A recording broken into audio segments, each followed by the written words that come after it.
Okay, so episode 2, scene 1, we have Danny holding court or some meeting for Jamie now that he has returned.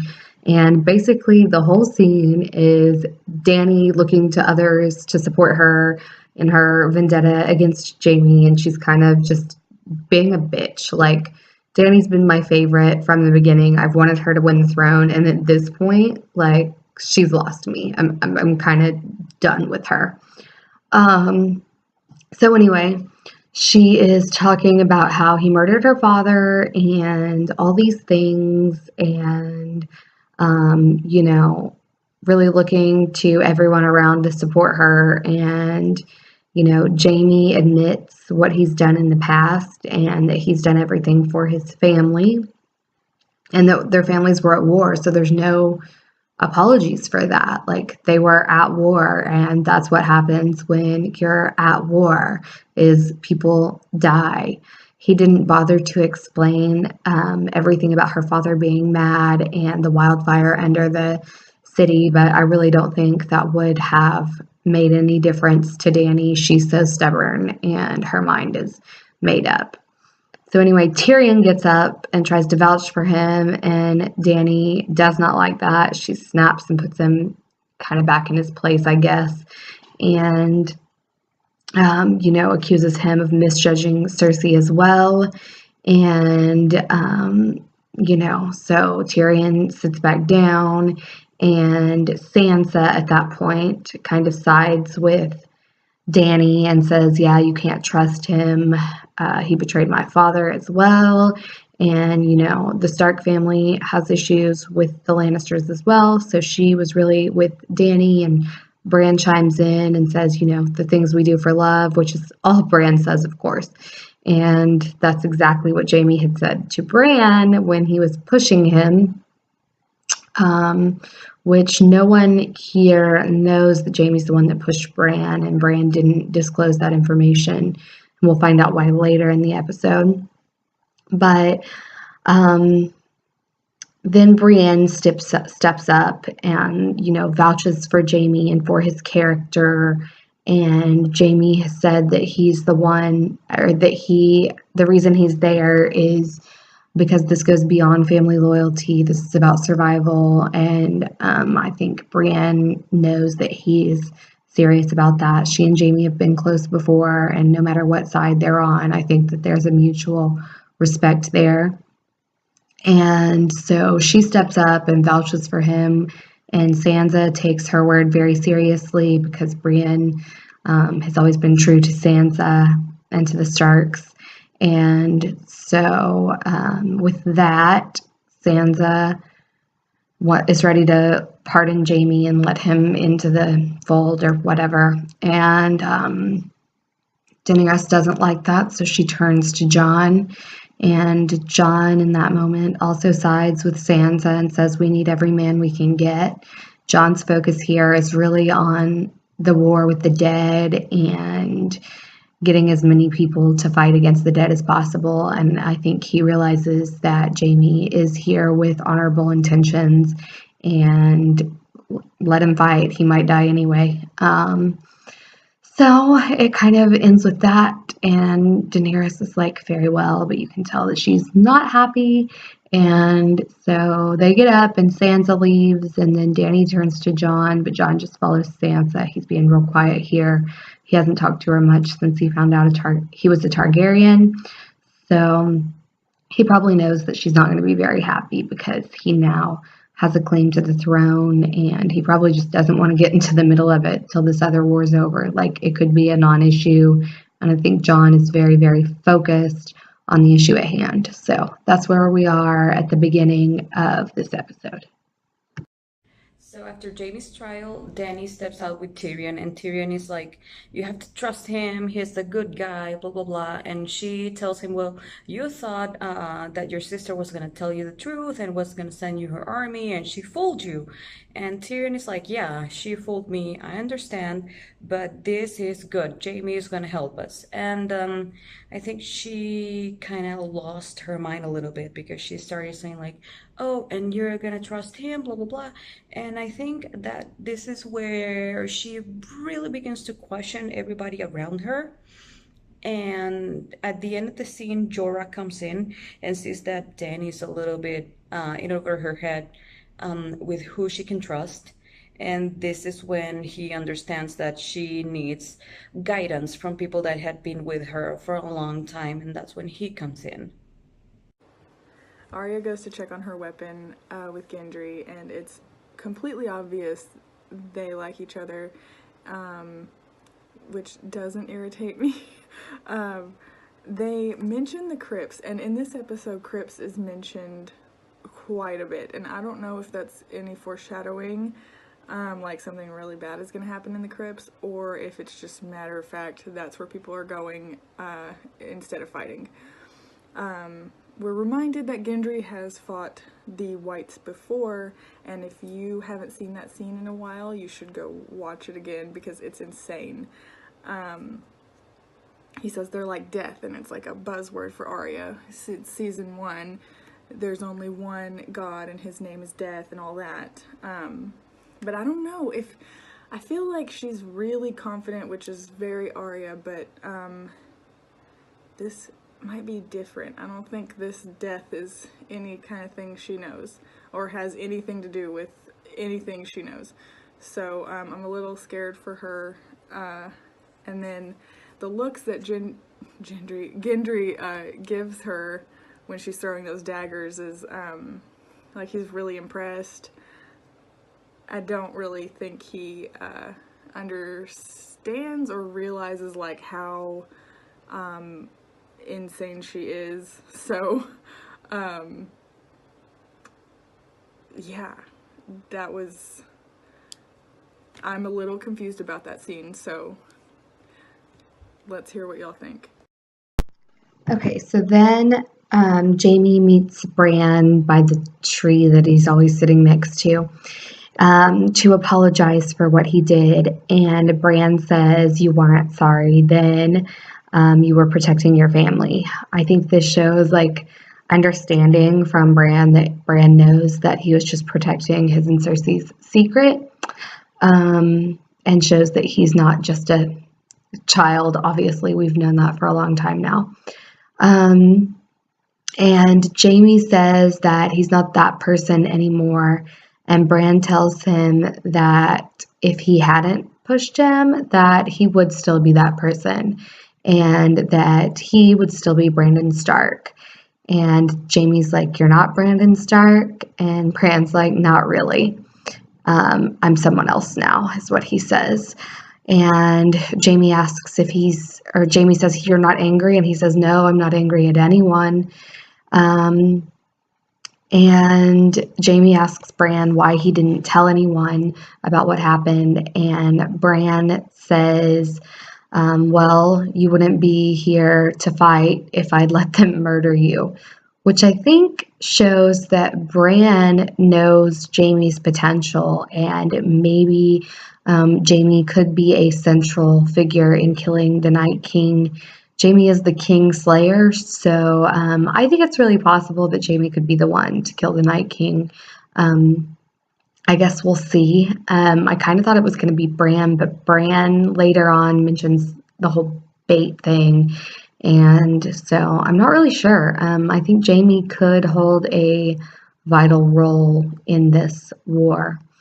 And then Jamie says, "Well, what about after the war?" And Bran says, "How do you know there is afterwards?" So I think Bran also knows that maybe this is the end for them. They are, the Night King's strong. I think he knows the power of the Night King and knows that this could be the end. But I think it also shows that Bran doesn't know the future. It's uncertain. So we'll see how it goes.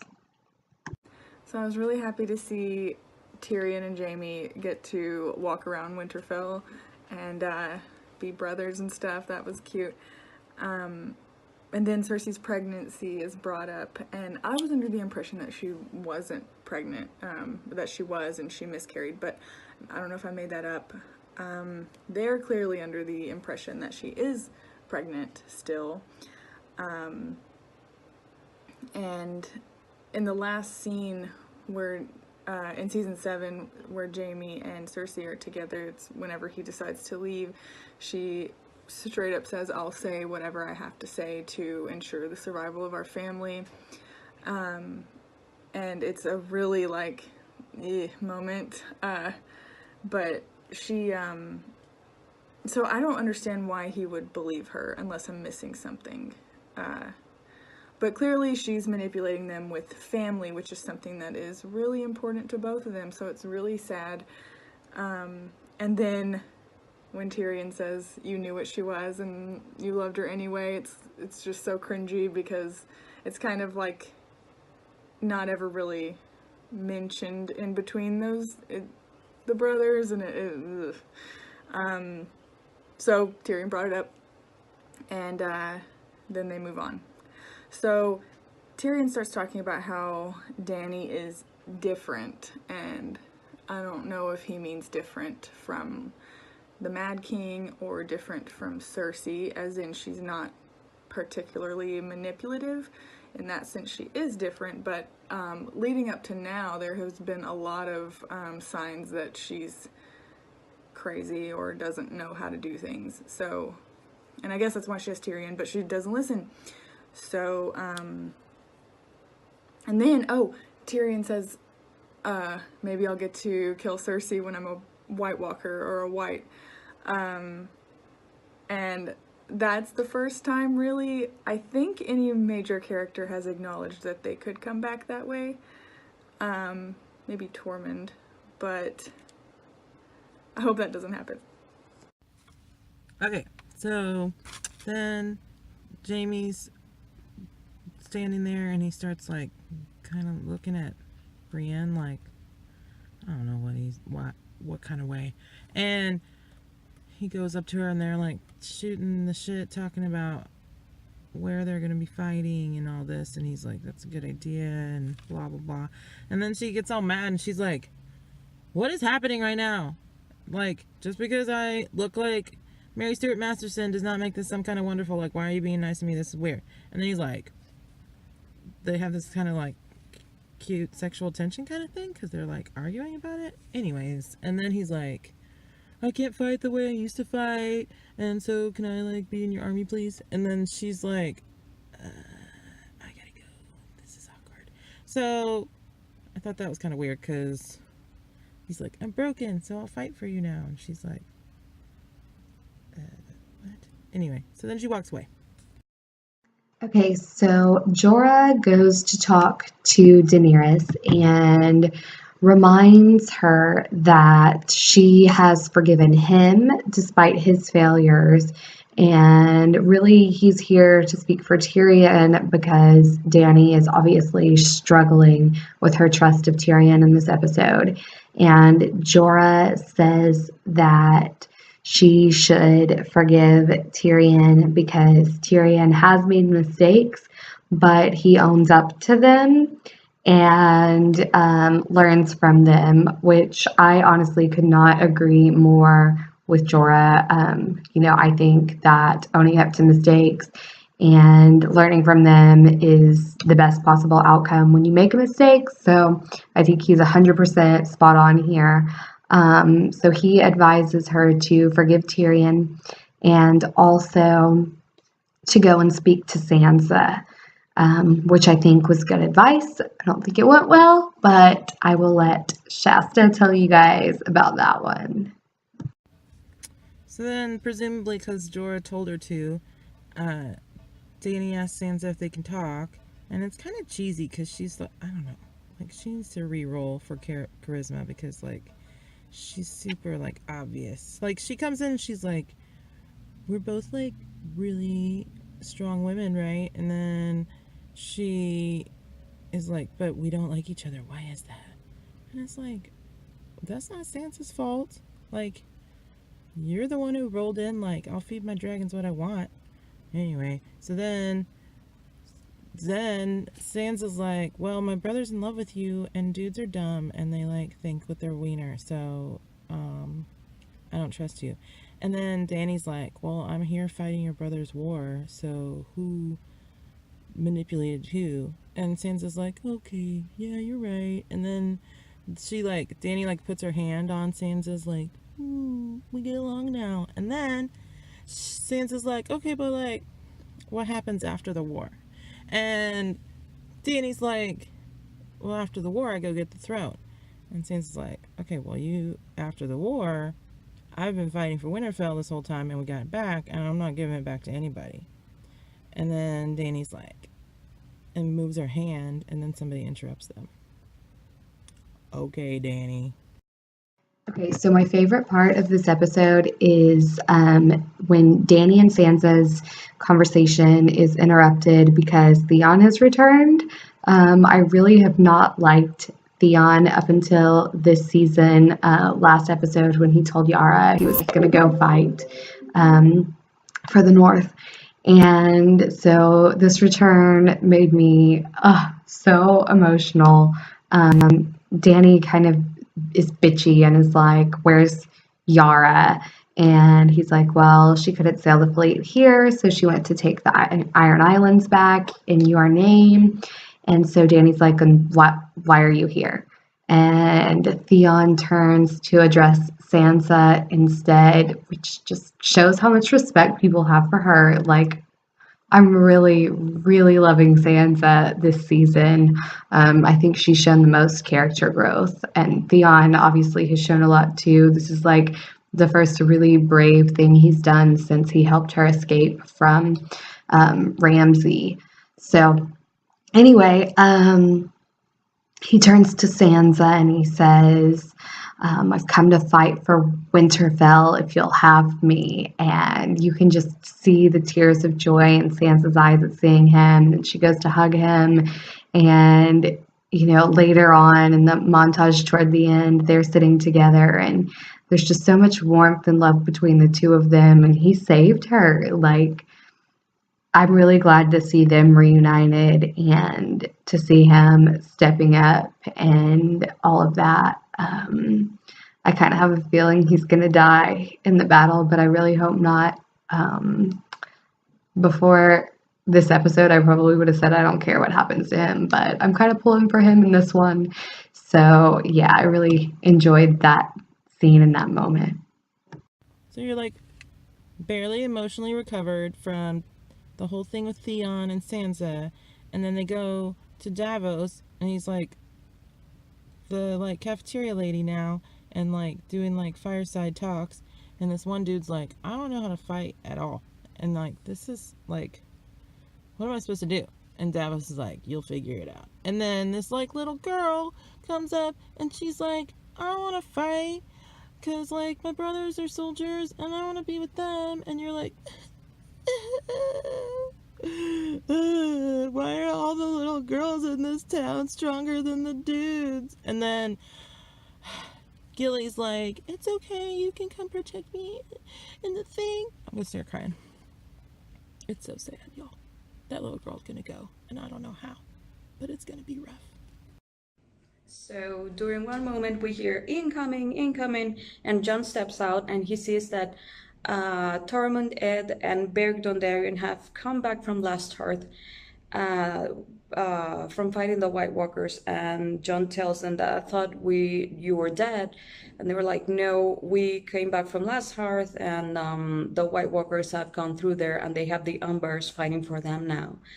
And as John was about to hug Ed, his brother from the Night's Watch, that's when Crazy Tormund comes in and like bumps into him and becomes a huge hug blocker. And that's where he begins to ask for Brienne because he can't be without her. He loves her. And that's a very cute scene to end this really tough moment where they learn that the people that they sent out to bring the remaining people from Last Hearth in, they have died and have joined the Night King and his army. The War Council scene. So, if you look closely or Google it, you can see the kind of diagram that they've laid out on the table. all the different houses and where they're going to be and how they're going to kind of strategize to fight the the army of the dead. So you can also see that House Mormon is going to be on the inside of Winterfell versus everyone else. So that's interesting. I don't know if you want to read into their strategy, and you can also see what represents the White Walkers is that there's obviously way more, so they know they're going to be obviously outnumbered. This scene is also huge because Bran tells us what the Night King wants, and everyone has kind of been speculating what the heck does he want. He wants to erase history of man. He just wants destruction. I guess he wants everyone to be dead. But why? I don't know. I don't know if it's because he was created, like, it wasn't his control when he was created, so he's kind of pissed. He's got this existence where he's, like, dead, I guess, and cold. And, so he just wants to bring an end to everything, or maybe it's, what he was created to do by the Children of the Forest, in their war against the First Men. So maybe he feels like his mission is not complete. I don't know, but it's huge. Now we know what he wants.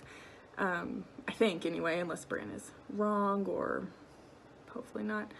I've heard things that Bran is gonna be wrong maybe about how things are gonna go. But maybe he knows. Maybe that's why he agreed to let Theon stay with him. So that little exchange, I don't know if you want to like read into what that meant, but Bran agreeing to let Theon stay with him. I think, of course, we're gonna have a Theon and Bran moment, and it's probably gonna be like heartfelt. Daenerys tells Tyrion to go to the crypts, so that worries me a lot. And then I'm wondering if the Night King and Bran are like equal and opposite type forces. So does that mean the Night King can see what they're gonna do? Is he looking into it? And there's lots of theories like that maybe he's gonna trick them and go somewhere else. So, and we see Bran being like a little bit unsure of, you know, how to kill him. So, I mean, no one's ever tried, obviously, so he doesn't know. But, yeah, this is maybe a little clue into how things are gonna go. And then Jon gives a very cold "Your Grace" and leaves, and Daenerys is standing there looking all ghosted. I loved that, but and then we all know, of course, now what comes after that and why obviously he's acting like this. So that was a moment. So after strategy has been laid out for the battle, we see Missandei walking outside trying to speak with the girls of Winterfell, and they are not taking too kind to her. And Grey Worm enters the scene and kind of asks her what she wants to do once it's over if they survive, and she wants to go back to North, her land. And that's when he tells her that he will go back with her if they survive. And it was a very touching moment. I really like that they have kept this character so pure during the series, during the seasons that they have been together, and they show that they still care about each other and that they have hopes that they survive and they stay together. And after Missandei and Grey Worm are done speaking, we move to Sam and Jon, kind of overlooking everything, how the preparations are coming along.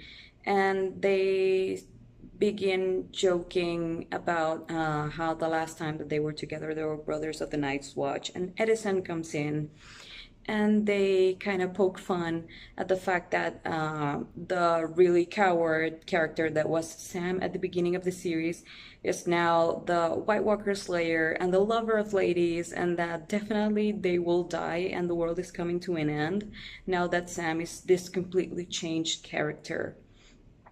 And then they say that their watch begins now because it's probably the last time that they will fight together for a common cause. And they make a pact that the one that survives from them burns the others, so they do not come back and kill each other. So Tyrion and Jaime are talking, and everybody comes in, everybody being Brienne, Podrick, Davos, and Tormund. And they're all just like, I guess we're all gonna hang out here together on our last night alive. And then Tormund rolls in, and he's like giving Brienne the googly eyes, and she's like, this is weird. And then he just decides to tell his origin story that no one asked for, and talks about how he murdered a giant when he was 10, and then drank giant's milk from his wife for a long time, and that's why he's strong. And then he does this really gross, like, milk drinking thing, like, and it's got that horrible, like, Quentin Tarantino movie, like, too loud of the drinking sound. And then Davos said what I was thinking, which was, okay, now maybe I do need a drink. Yeah, and then they all kind of look at each other like, who is this guy? But it's pretty hilarious, because Tormund's hilarious. So if Tormund gets killed, I'm going to be super pissed. So now we have Arya and the Hound kind of talking about how much they've grown over the years. The Hound fought for Arya at some point during the Red Wedding when he rescued her, and Arya has become this really cold-blooded killer with many faces during the last 2 seasons. And then Beric comes in and he mentions something like, this looks like a wedding, and kind of referencing the Red Wedding, where both Arya and the Hound kind of got together to move on their adventures. And then the Hound kind of asks Arya if Beric, was on her list. Because if you remember, it was the Hound, the Mountain, Cersei, and a few others on her kill list at the beginning of the series. And she says, like, yeah, for a little while he was on my list. And then he looks at them both and goes like, I'm not spending my last hours with you guys. I'm out of here. I'm not a child anymore. I'm a woman. I am getting out of here.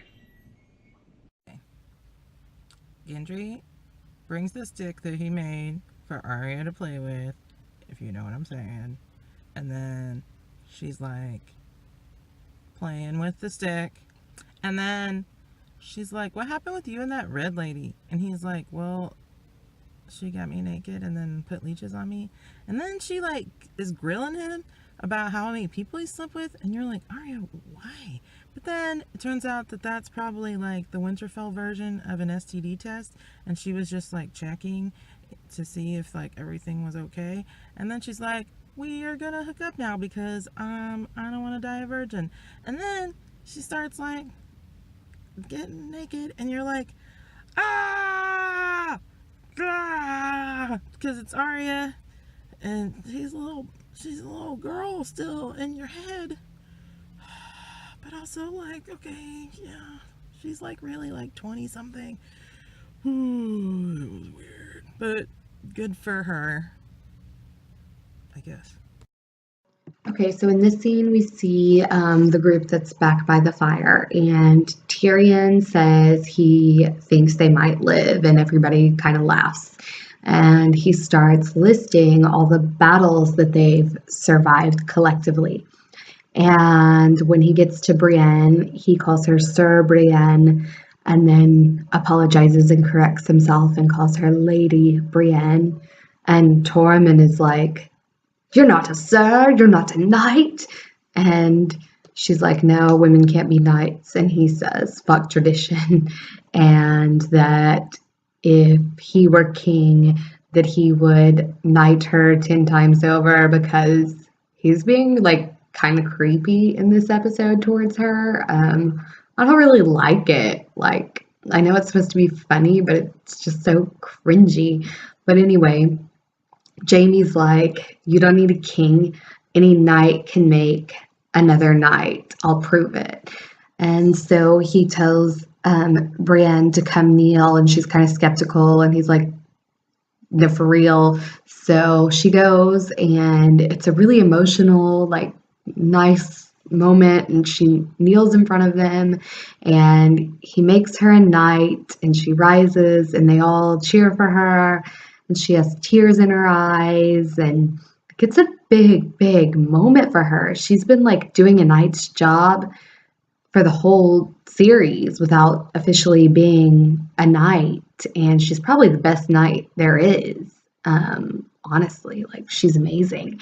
Um, I do feel a little worried about this scene. I think that this scene gives her character closure, and which makes me think that she may die in the battle because she got this closure. She'll die a knight, which has obviously been her dream, even though she said she didn't care. So we'll see. We'll see what happens. But either way, it was a really good scene, and I'm glad that Jamie got to be the one to make her a knight. I really enjoyed their friendship and their dynamic. Jorah and Lyanna Mormont arguing about whether or not she's gonna fight. Like, does anyone expect her not to fight and sit in there? No. That's all I have to say about that. Like, really, I don't know why they even had to have a conversation. And then Sam walks up, and I do not cry. And I was in tears over Sam saying Jeor Mormont taught him to be a man, and so I want you to have heart's bane. That was a moment. And just like the hopefulness and everything, it was so sweet. I can't. And another thing, Jorah was standing next to Dany whenever she told Sam about his dad and brother. So it made the moment even more like sweet and sad. And Jorah accepting this, it was, I feel like the Grinch when his heart grows. Like the rudest scene. It was like if they did the in memoriam at the Oscars, but preemptively. So Tyrion's like, someone sing a song, and everyone's like, no. And then Podrick's like, I'll sing a song. And then it's like all beautiful crap. And then they start showing everybody, and they just show Theon talking to Sansa, and she's giving him googly eyes, and you're like, what? When did that happen? And then Grey Worm and Sandy are kissing, and Jorah's just like off on a horse, wandering around, and then I think and then Arya's like wide awake in bed, like, and you're like, is she like thinking about the war, or what is happening right now? But either way, you're like, does this mean like half the people that you just showed are gonna die? That's really mean. So yeah, and then I think I cried again. I don't know, I cried like 4 times in this whole episode, which I think is the most I've ever cried at Game of Thrones ever. Like, I've maybe cried 5 times. So next week's gonna be rough. Okay, so the last scene of the episode is Jon, and he's in the crypt, and he's looking at Lyanna. And Dany comes up and asks who she is, and he tells her, and then Dany talks about how good Rhaegar was said to be before he raped Lyanna. And Jon says that he didn't rape her, that they were in love, and tells her about how they were married in secret and how she got pregnant and gave birth to a son. And when she was on her deathbed after giving birth, she told her brother Ned to take the baby as his bastard because otherwise Robert Baratheon would kill the child. So Ned takes the baby as his bastard and raises him as Jon Snow, and that his real name is Aegon Targaryen. And Dany is like visibly pissed off. She is mad and does not want to believe it. And she's like, who told you this? And he says Bran, and that Sam confirmed it from readings he found in the Citadel and didn't even know what they meant at the time. So she's like, well, isn't that convenient? Your brother and your best friend, great. And kind of doesn't believe him, but I think she really does believe him. She just doesn't want it to be true. And he says, I know it's true. He knows it's the truth. He knows that she knows it's the truth. And her final words are, if that's true, then that makes you the last male Targaryen. You have a claim to the Iron Throne, which you know is what she's thinking all along. She's worried. She's had her eyes on that throne the whole series. Like, it's been building her up. She, is the one that's supposed to have it in her mind. And for there to even be another possibility is like extremely shocking to her. You can imagine that, like, her life's work and her goals could be for nothing. And I think she's realizing that. But hopefully, things pan out. I don't think Jon has kingly goals, but we'll see. I don't think they're both going to survive this battle. So we'll see how it goes. But they get interrupted by the horns warning them that the White Walkers have arrived.